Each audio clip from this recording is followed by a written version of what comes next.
Perhaps the most shameful question of all is this. Why don't his atheist colleagues ever criticize his mission and his faith? It seems kind of laughable to me that Sam Harris is sitting on the board of directors. He's the number 2 man in the Hanuman Foundation. It seems kind of laughable to me.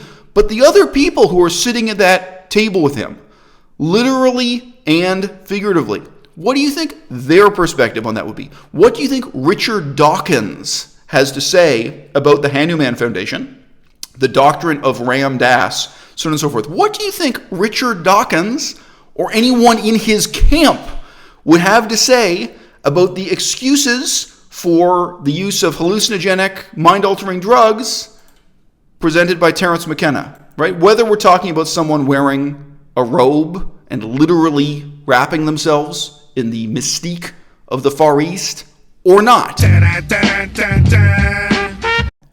Just as we tend to say that beauty is in the eye of the beholder, we have to admit once in a while that deception is in part to be blamed on the people who are themselves being deceived. Initially, when I started researching the religiosity of Sam Harris, I mostly blamed him for the deception. But as the evidence started to pile up on my desk, I couldn't help but feel that there's a very eager participation on the part of the audience and some of the journalists and middlemen. Look at this chart here. When you look at the left-hand side of the screen, that's probably the side of Sam Harris you're more accustomed to seeing and hearing about. His name linked to this foundation he created himself, Project Reason. But that's not the only foundation that he's associated with. He's also an important member of and leader of the Hanuman Foundation. When you instead see him in the context of religious leaders who he himself propounds as having had a profound and important impact on his own life, people who he himself says his own meditation practice, his own practice as a guru and leader is inspired by, modeled on, derivative of, then we start to see a very different Sam Harris. But to his credit, he hasn't really kept this concealed. It's been an open secret because I think members of the public wanted to be deceived. They wanted to see Sam Harris as he appears there on the left-hand side of the screen. They just didn't want to see what was hidden in plain sight, what was obvious all along, that he is the kind of guy who becomes the secretary and treasurer of the Hanuman Foundation. And in case you imagine that's some kind of tremendously respectable academic institution for the study of Hinduism as a religion, no, it's not. No, it's not. There's nothing respectable about it. It is a religious foundation that exists to propound the teaching of the white Western gentleman whose photograph's in the middle of the screen there. It is a foundation that propounds the spiritual insights of highly eccentric, self-made guru Ram Dass. And no, that's not the name he was born with, but to be fair, Aizul Mazard is not the name I was born with either.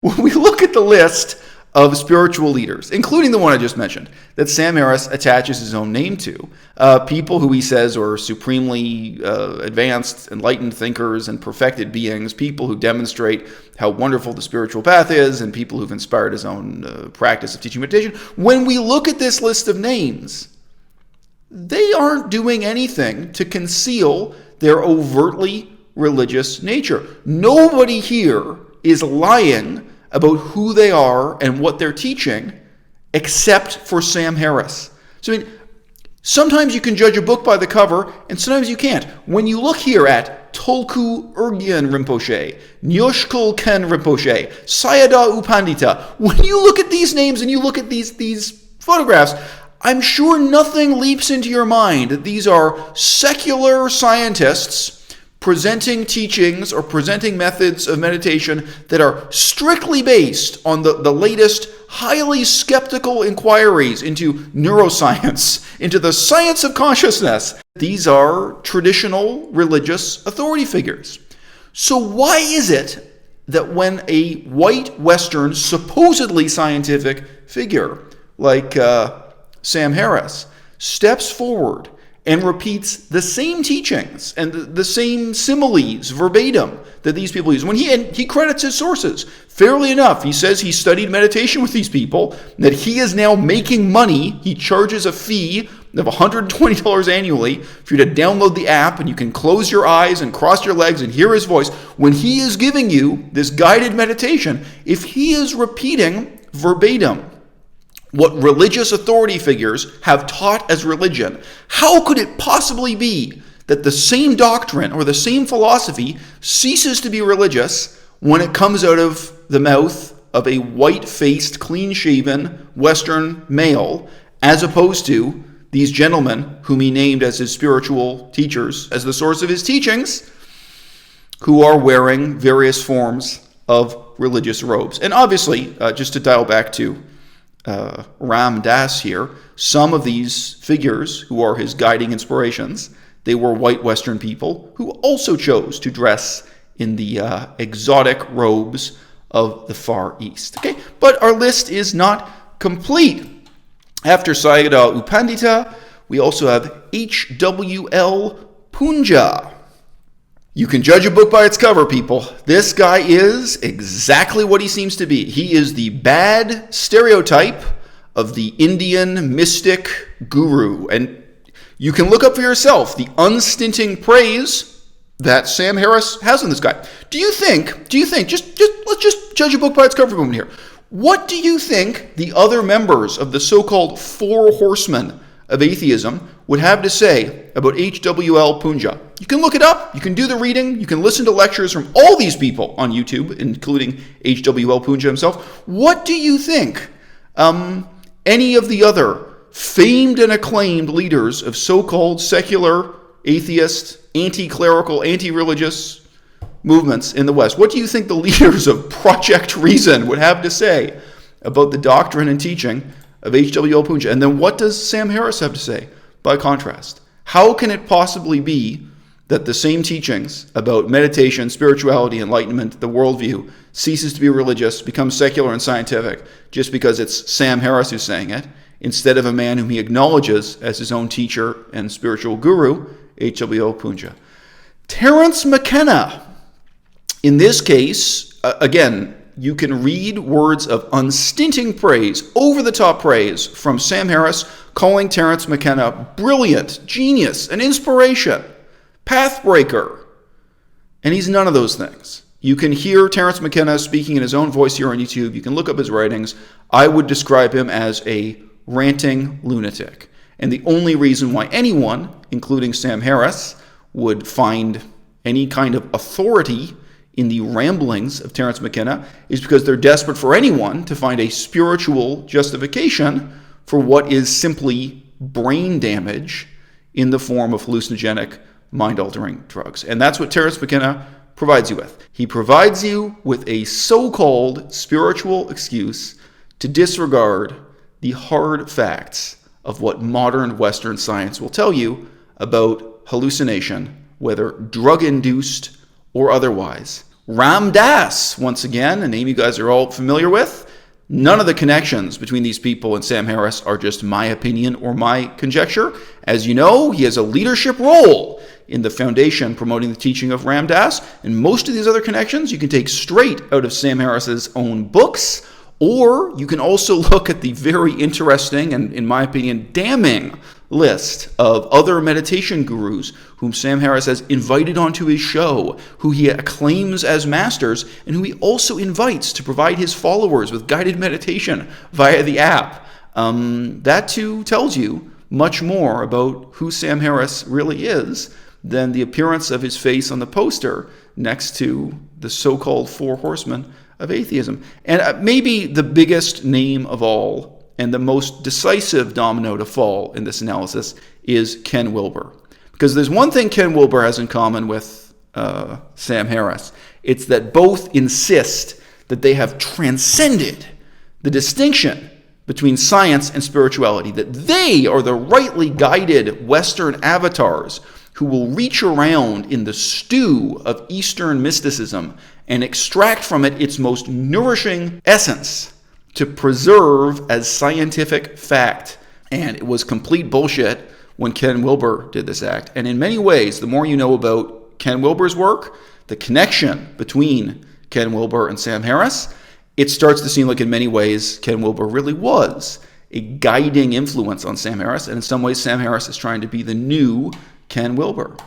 I said at the start of this video that these shocking facts have been hidden in plain sight. It's also fair to say that both the mainstream press and we as members of the audience have been distracted from the overwhelming significance of Sam Harris's ideological and religious commitment to teaching meditation, to being a spiritual guru in his own right, by a series of controversies that Sam Harris has stoked up, whether cynically or sincerely, resulting in his own, shall we say, rising star or his self-promotion. I think we all have tended to overlook the bizarre religious mission of Sam Harris because, one, he's kind of right-wing. Probably most of you in the audience have an uncle who is more right-wing than Sam Harris, but yes, it does remain shocking in some circles, the extent to which, yeah, he's kind of right-wing. Two, he's kind of racist. I mean, again, you may or may not have an uncle who is at least as racist as Sam Harris.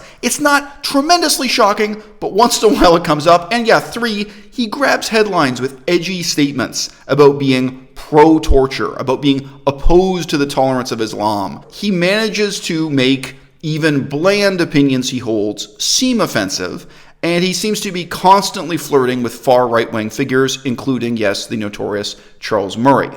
Each one of these controversies has effectively promoted his career, but it has also distracted us away from the very simple and I think extremely important question that I'm raising in this video. The critique of Sam Harris as a right-wing hack precludes putting him in the same category as Ken Wilber and Alan Watts, and that is precisely the category he belongs in. He is a white Western spiritual leader teaching meditation, and teaching meditation at a profit, claiming to reinterpret the mysterious religions of the ancient East that he knows absolutely nothing about. Let's make one thing very clear. Alan Watts, Ken Wilber, and Sam Harris, out of the three of them, how many could read Sanskrit? How many could read Chinese? How many could read Pali? How many did any legitimate, authentic scriptural research? And then you could also ask how many of them did any kind of legitimate anthropological research in terms of the reality of what these religions are in the real world today. And in my biased opinion, it's a zero across the board. Perhaps the most shameful question of all is this. Why don't his atheist colleagues ever criticize his mission and his faith? It seems kind of laughable to me that Sam Harris is sitting on the board of directors. He's the number 2 man in the Hanuman Foundation. It seems kind of laughable to me. But the other people who are sitting at that table with him, literally and figuratively, what do you think their perspective on that would be? What do you think Richard Dawkins has to say about the Hanuman Foundation, the doctrine of Ram Dass, so on and so forth? What do you think Richard Dawkins or anyone in his camp would have to say about the excuses for the use of hallucinogenic, mind-altering drugs presented by Terence McKenna, right? Whether we're talking about someone wearing a robe and literally wrapping themselves in the mystique of the Far East, or not, if we're talking about someone who wears a suit and tie and attempts to sort of scientize these claims, right? What do you think Richard Dawkins' perspective is on that? There has been a very strange code of silence amongst Sam Harris's allies. And I've got an article clip there in the bottom right corner of the screen. Sam Harris, the new atheist with a spiritual side. There is absolutely nothing but unstinting praise for Sam Harris in that article in the Guardian newspaper. And that's a little bit surprising to me. Okay, but the Guardian newspaper can have whatever kind of bias they want. They can promote him from one perspective to another. But I'm asking the question, if you are Richard Dawkins, or if you are just a fan of Richard Dawkins, would you not be inclined to condemn this in the harshest terms possible? And not just to condemn it because it's taking the ancient superstitions of India and East Asia and repackaging them, promoting them for modern Western consumption. But wouldn't you condemn it all the more harshly because it is taking the name of science and dragging it through the mud. This is partly an insult to the religions of the Far East, but it's much more importantly an insult to science. Right? This is presenting pseudoscience as science in a way that's dangerous and in a way that people like Richard Dawkins are supposed to be passionate about opposing. So where is the opposition here? The fact that Sam Harris claims his cult of meditation is scientifically valid is nothing new.